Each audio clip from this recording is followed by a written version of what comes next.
Okay guys, welcome dito sa House and Lot Finder PH and our third house in this 1 week period. Nandito kami ngayon sa Peribeo sa Mabini, Lipa, Batangas. Once again, this is a 5-minute drive from the Lipa proper. And ngayon, for today's video, ipipresent ko naman sa inyo ang bahay na si Mira.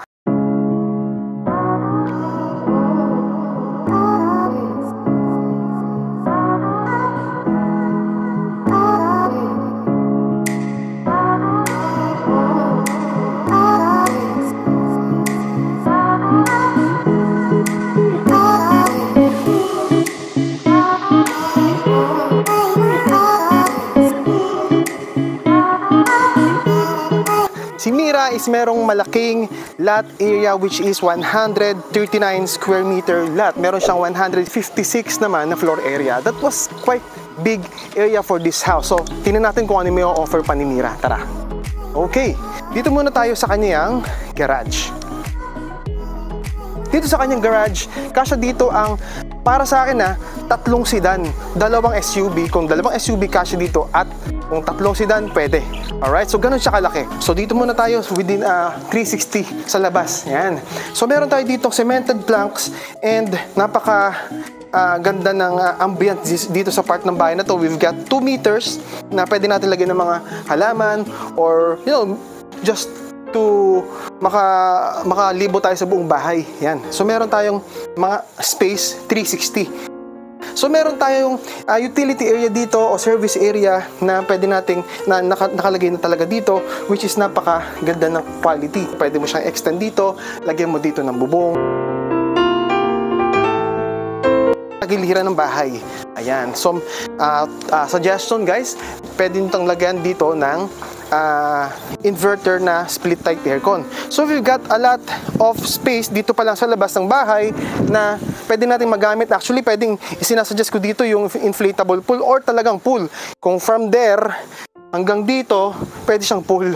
Napakalaki or kubo para sa tambayan natin, sa mga snacks, sa mga bisita natin.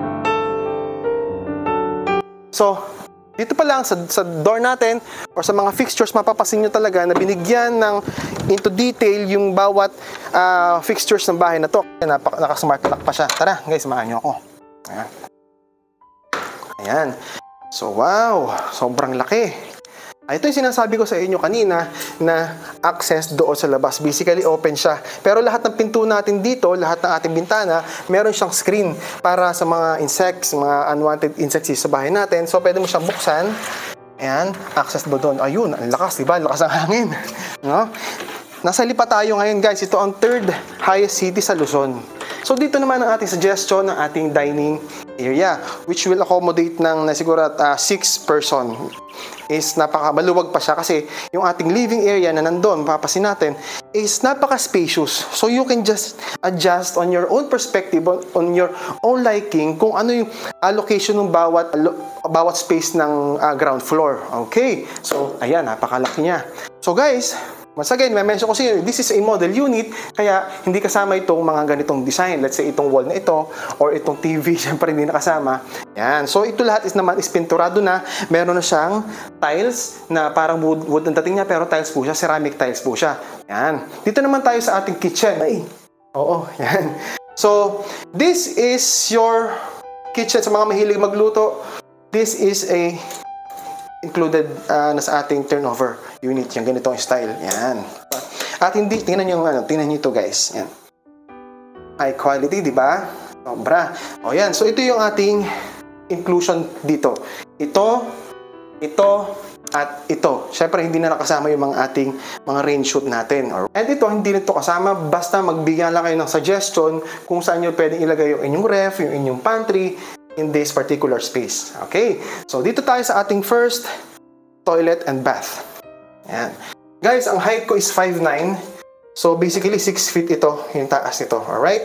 So, napaka-decent space naman. Meron tayong sink, meron tayong cabinet, kasama na siya, tiles hanggang taas. And this one, kita natin dito, to manage your expectation, hindi po kasama yung ating panels na ito. So, lahat naman ng bathroom fixtures na nakikita natin dito is kasama.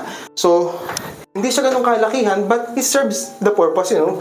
Okay, so yung mga ginamit natin na bathroom fixtures dito, telephone shower, meron tayong rain shower, black yung ginamit, minimalist style. Okay. So, yun yung ating first toilet and bath. So, bago tayo umakyat, dito muna tayo sa ating first bedroom sa baba. So, ito is suggestion natin dito sa mga elderly natin para hindi umakyat at katabi lang natin yung CR o kaya may mga bisita tayo na pwede nating patuloyin sa part na to. And then, this cabinet is hindi rin included.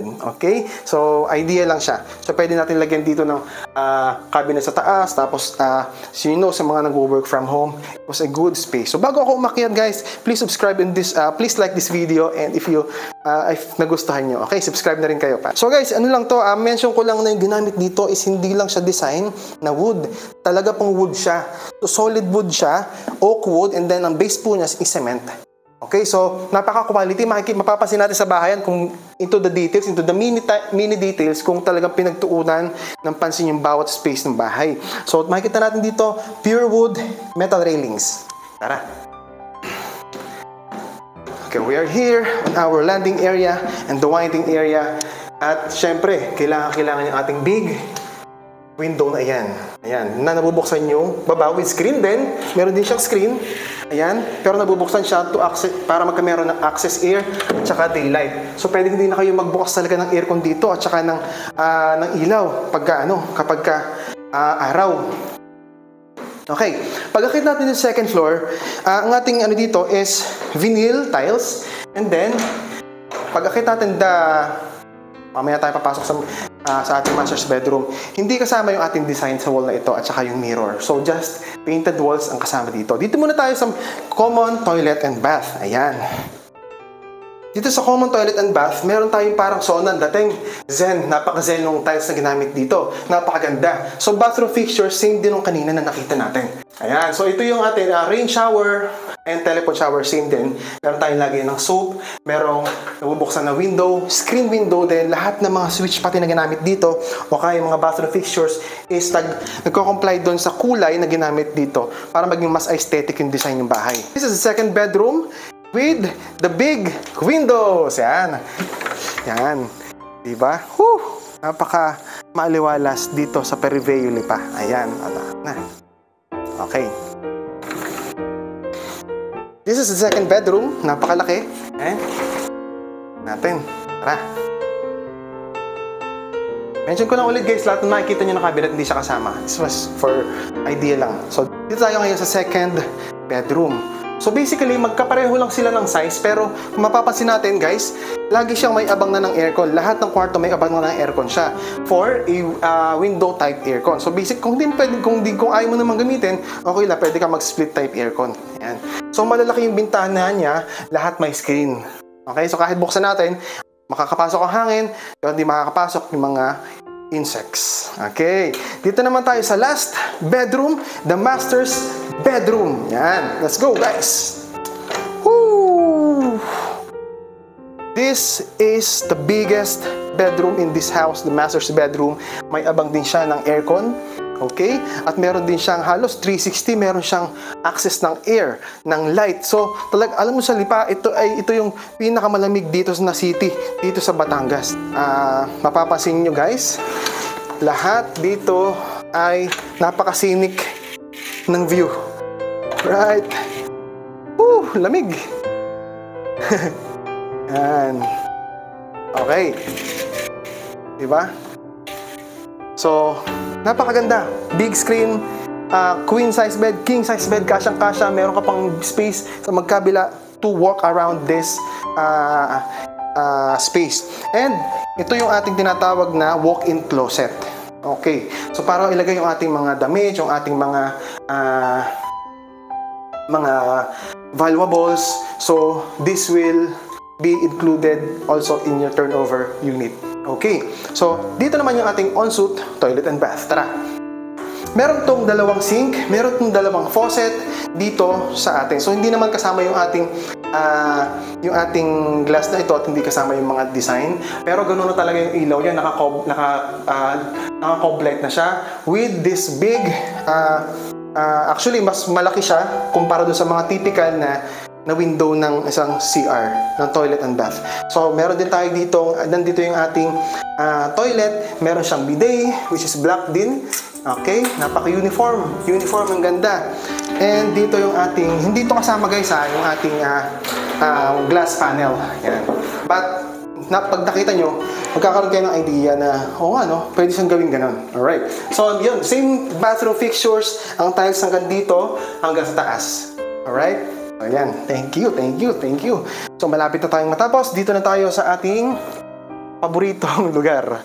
Mahilig ba kayong tumambay, guys? So, ako, syempre, matapos ang araw ng trabaho, gustong-gusto kong tumambay, lalo sa kitang-kita yung ating Mount. Right? Napakaganda. Ayan. So, guys, sa mga OFW, sa mga hindi pa nakakapunta sa lugar na to, parang nakarating na rin kayo dito, parang na-feel nyo na rin yung simoy ng hangin. Kung gusto nyo mag-reserve ng unit, please contact these numbers, or kung interesado kayo for a online presentation, online Zoom call, please contact me. And please do subscribe on my YouTube channel, this channel, House and Lot Finder PH. Once again, my name is Justin Rieta. This is Periveo, Mabini, Lipa, Batangas. See you!